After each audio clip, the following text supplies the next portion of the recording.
Good morning, ladies and gentlemen, from sunny Cyprus. Now, the aim of this talk is to outline for professional historians the potential dangers of fashionable modern interpretations of history. Inevitably, it will be a miracle of compression into a wide-ranging subject. And at this point, I ought to explain I cannot be with you today because I am recovering from pneumonia. So if I suddenly start coughing and have to have a glass of honey tea, it's because of that. Now, for background, L.P. Hartley's opening phrase in his very famous book, The Go-Between, sums up our discussion today. The past is a foreign country. They do things differently there. And we live now in an age of revisionist history. There are many reasons for this: fashion, current obsessions, ambitious academics, the desire for notoriety, media trends, even, dare I say it, deliberate lies and distortion of historical facts. Now, as an historian, my area of expertise is, as the moderator said, military and intelligence history. However, I'm confident with such a widely experienced audience, you will be able to apply the themes I raise to examples from your own speciality. Let's start with a good example, the First World War generals. For decades in Britain after the First World War, they were viewed through poems of sensitive young men. History became a poetic literary narrative. Then in the 1960s, a second-rate politician published his Lions Led by Donkeys, trashing the Chateau generals of 1914-18 as incompetent buffoons living like fat cats in chateaux far behind the lines. The trouble was, ladies and gentlemen, it just wasn't true. It was a selective distortion of the historical facts. For example, more British generals, more German generals, and more French generals were killed in World War I in the front line than the whole of the Second World War.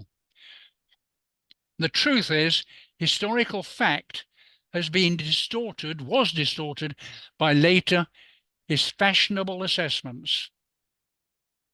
We see this today in the modern waves of militant young students now denouncing Churchill was a racist and tearing down statues all over London. Of course, Churchill was a racist. They all were.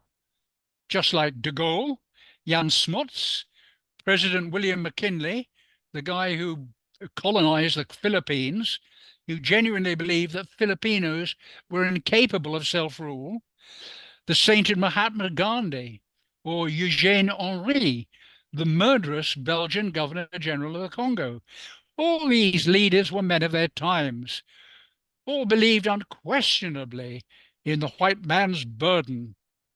And at the time, that was the normal, widely held, accepted view. Facts don't change, but fashions do. And it's only the distorting prism of current fashion and moral values that has changed.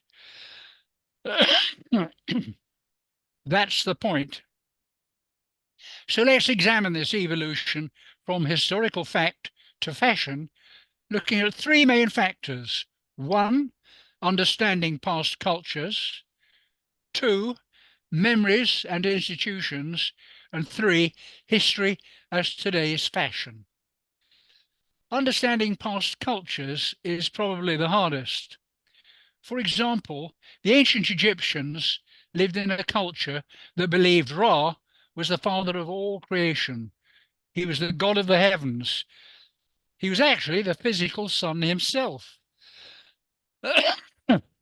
Egyptians believed that God raced across the sky every day in his golden chariot. They knew it was true. After all, you only had to look up and see it in the sky every day. Strange cultures. Or consider also that much respected profession, medicine.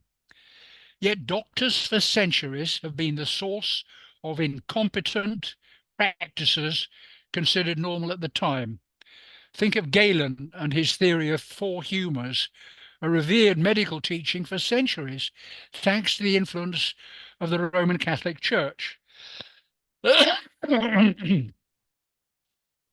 They encourage prayer and superstition as the cure for cancer. Doctors in the past even turned on their colleagues. Dr. Semmelweis was a Hungarian obstetrician who warned that delivering babies after conducting autopsies on diseased corpses caused puerperal cancer and diseases to women. Semmelweis was considered barking mad by his fears and confined to an asylum for his heretical beliefs. Lobotomies, thalidomide, yet all these lethal medical interventions were considered a normal part of their culture and society at the time. And there are still some strange cultures around. Only this year, the Taliban officials published a vice and virtue rule book that covers every aspect of everyday life: public transport, music, how to shave, how people can celebrate. Bizarre cultural norms still persist. Of all these cultures of the past, perhaps slavery leads the field. More hypocrisy surrounds the subject than many others. For example, George Washington, effectively the patron saint of America, was a Virginian slave owner. Yet Robert E. Lee, the Confederate, who never owned a slave in his life, is the one having his statues torn down. To me, that's a gross distortion of history and hypocrisy by any standard. The truth is, slavery is culturally normal and has been throughout society, throughout the world. People often forget the Algerian corsairs were raiding coastal village in the Netherlands, England, and Ireland. They even went to Iceland to capture much prized white slaves for the slave markets of Tunis and Algiers. And that's the true origin of the chorus in Britain's patriotic song Rule Britannia: Britons never, never, never shall be slaves. That's where it comes from. But it was never just the wicked Europeans who were the slave traders. The West African Black King of Dahomey openly sold his own subjects to European traders as free labourers. It was a profitable business until the Royal Navy stamped it out in the 1840s. The truth is, slavery was never an exception, but normal, and still is in many parts of the world. However many statues to colonialists are hurled into the harbour by indignant students, cultures change. If things were done differently in the past, we have to ask why.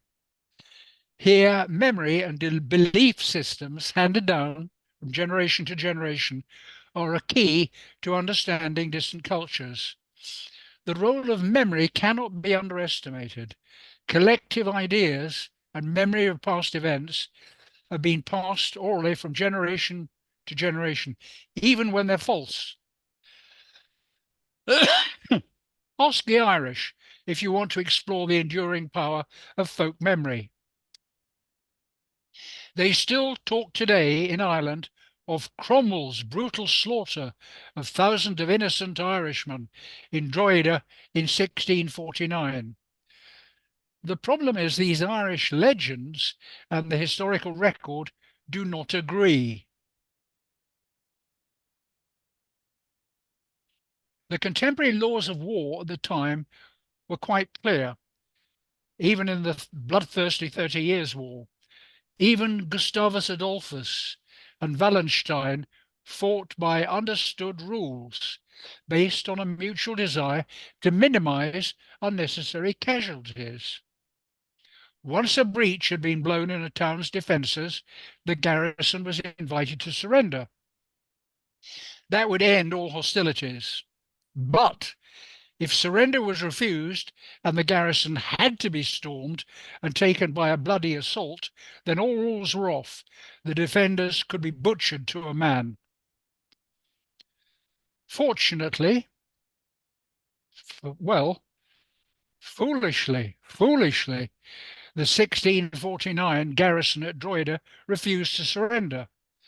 Cromwell's men then stormed the town at great cost, killed its military defenders, and slaughtered about 1,000 townsfolk. Yet the folk memory of bloody Cromwell and his merciless massacre of thousands of innocent Irish lives endures to this day. The trouble is, it's not true. It's here we run into the link between religion and belief systems, because the role of beliefs in Ireland's religious wars was a major factor then, and still is, even in our own memory. By religion, I mean the adherence to a set of codified beliefs and rituals that express a very normal humanity's desire to seek a higher external truth, an explanation for our miserable lives. This is obvious from the stories told down by Christianity, Islam, Hinduism, Buddhism, and many others. The problem is that these religious beliefs become ideology.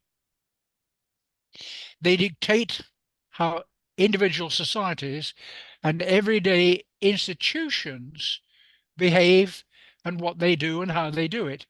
They dictate how people live their lives, what they expected and accepted as normal. Napoleon saw this very clearly when he told Fouché, his secret policeman, religion is a secret of the social order. But the problem is religion very quickly manifests itself as concrete institutions, temples, churches, mosques. We only have to look at St. Peter's in Rome or the Golden Dome Mosque in Jerusalem to see the results of centuries' beliefs embodied in marble as institutions. But what do we mean by an institution? I put it to you, it's really people who make up an institution, not the structures. Take Bologna, the oldest European university. What exactly is this institution called Bologna University? It consists of three elements common to all institutions: a set of buildings, a corporate memory of past events, and the accepted ideas and habits of today's present incumbents. Bologna just coalesced from a group of like-minded students in 1088 to become the historic institution we observe today. The point is, institutions at any one time are nothing more than a collection of people sharing an ideology and common goals and values. Institutions wield great power and can collectively, ladies and gentlemen, do great harm. Perhaps the ideological and religious clashes of the past, such as the Christian Crusades against Islam, provide a clear example. But the Roman Catholic Church's own rigid dogma and actions also provides us with an alarming internal example of how an institution became a social control mechanism, an institution that controlled people for over 1,000 years. This was the institution that censored free speech and ideas, suppressed all dissent, and through its inquisition actually burnt critics and opponents alike, presumably pour encourager les autres. Who knows? Not for nothing were the black and white robed Dominican inquisitors known, behind their backs, as Domine Canem, the hounds of God. The hounds of God. This disturbing analysis proves once we start to look at the people who make up an institution, a disquieting truth begins to emerge. Institutions are not the problem, it's the people in them, their product.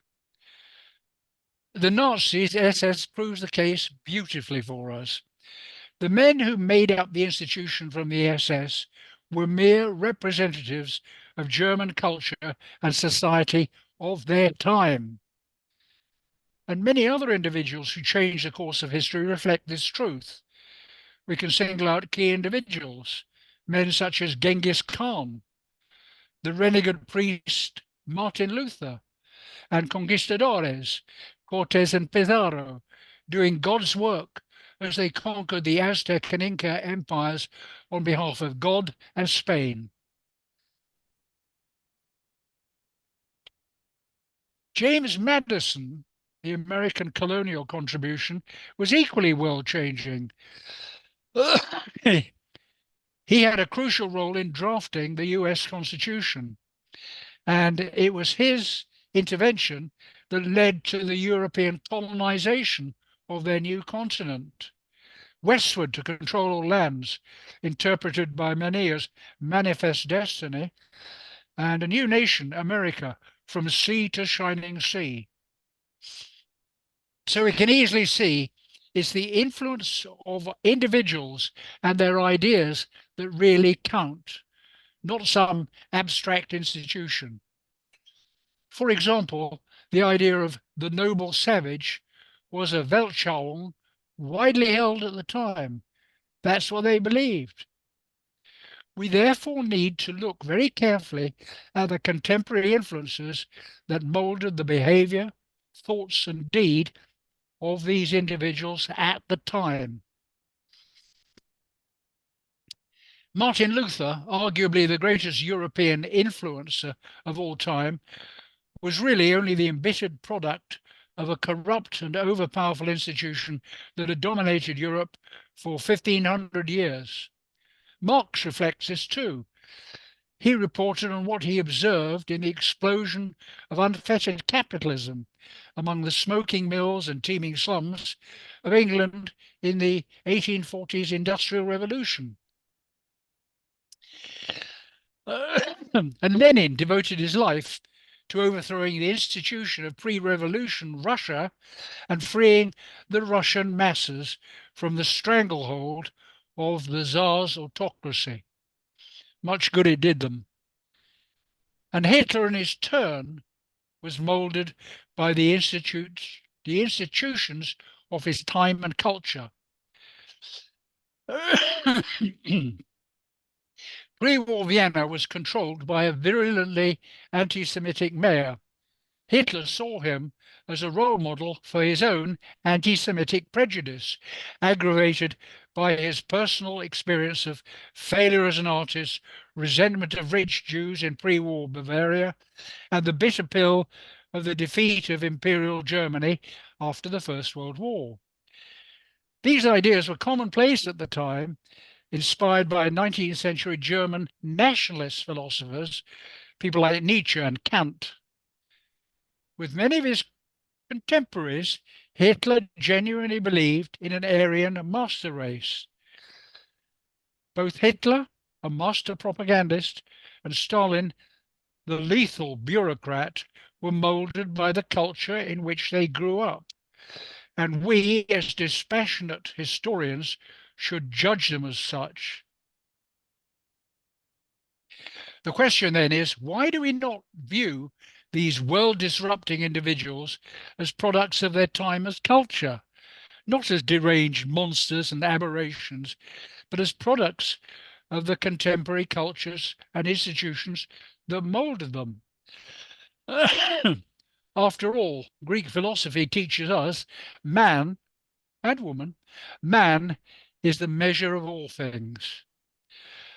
I submit, ladies and gentlemen, the real reason is, just like Coco Chanel or Yves Saint Laurent in Paris, fashions change, even among scholars.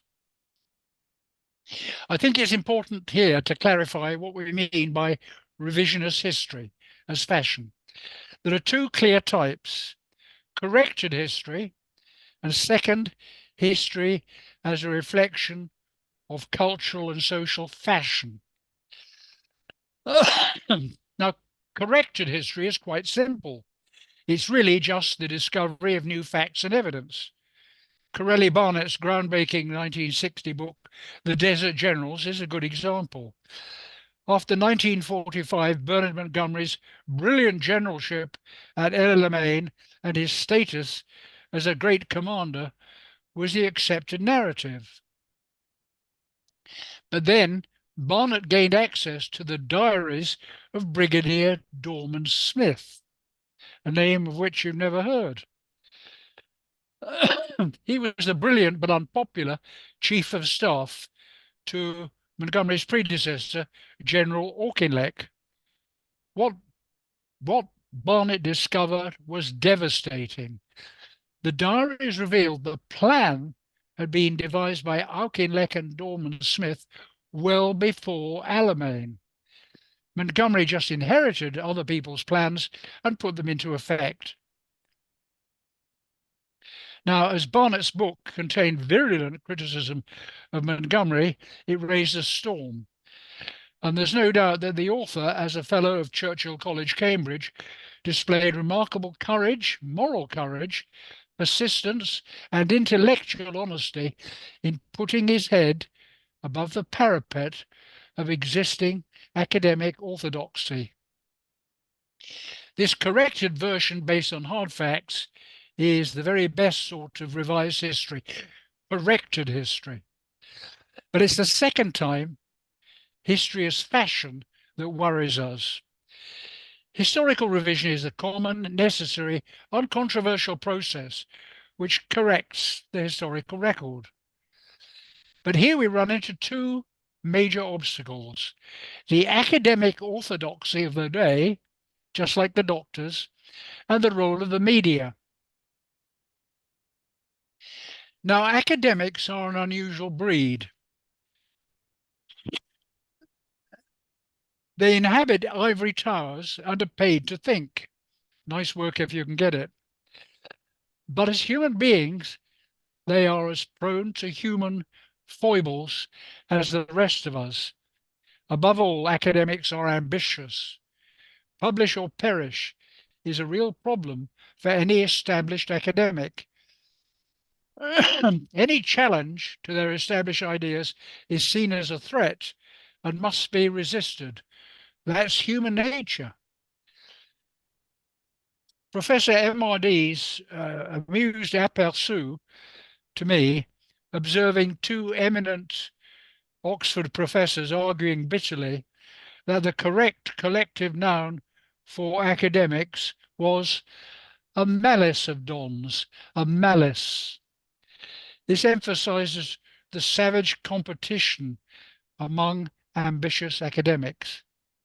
New evidence, new opinions are too often regarded as a threat to conventional orthodoxy and must be resisted to the last drop of ink. But what exactly do we mean by fashionable history? We need to define our terms. History's always been a continuing dialogue between the present and the past. To me, fashionable historical revisionism is the interpretation of the historical account, reversing older moral judgments and replacing them with our modern values. We know better, goes the thinking. The danger of this approach, it too often involves a denial or even a distortion of the true historical record. And this raises important questions of objectivity and distortion of truth. Now, we know what we don't know. Part of the problem, as Donald Rumsfeld memorably pointed out, there are known unknowns. We need to know the answers. For example, was Benedict Arnold really a traitor? What was the true driving force behind the Great American Depression of 1929. The truth is mired in conflicting narratives. There's a lot we know we do not know. And as for the unknown unknowns, we can expect many more black swan moments in the future as new revelations bring to light facts we didn't even know existed, like a black swan. The true historical facts remain unknown and unexplored. Pontius Pilate had it right when he scoffed at Jesus of Nazareth. What is truth? I suggest Pilate was really the first postmodernist. For him, truth was optional. Truth can be defined any way one wants. And here we bump into the very core of postmodernist philosophy and academic thought. There is no real truth. For Lyotard and other modern philosophers, truth is relative. They argue truth is always dependent on social context rather than being absolute and universal, rather than being complete and factual. Now, this is dangerous stuff. We don't have to have the intellect of Albert Einstein or Stephen Hawking to see where this thinking leaves the conscientious historian. If there's no truth, there can be no factual history, a proposition which is clearly nonsense. For example, the French chopped Louis XVI's head off. That's a hard fact. Ask Louis. So much for postmodernism. But many modern historical judgments are muddied still further by the role of the media. The speed and ubiquity of modern digital communications, allied to the rolling global 24/7 news cycle, means that journalism can no longer be completely controlled, as the Chinese, Brazilians, and Russians are discovering with the internet. Paradoxically, this is throwing greater responsibility on the journalist. The journalist today is under pressure to reflect the latest juicy revelation, be it true or false, because sensational stories sell papers. Social media makes things worse by encouraging false judgments and opinions to be circulated immediately as facts, within the echo chambers of social media, which I call the megaphone of the masses. Historical judgments are reduced to today's latest fashionable consensus. And here, modern virtue signalling, or woke, has much to answer for. To be woke is a modern fashionable identity among liberal, progressive elites in the West. But the truth is, woke is really nothing more than performative public grandstanding, displaying high virtue than anything else. So to paint the past as evil and stupid is very satisfying to second-year undergraduates. They assume we know better. But then, as Montaigne from the tower of his chateau in 16th century France agreed, when ignorance is bliss, 'tis folly to be wise.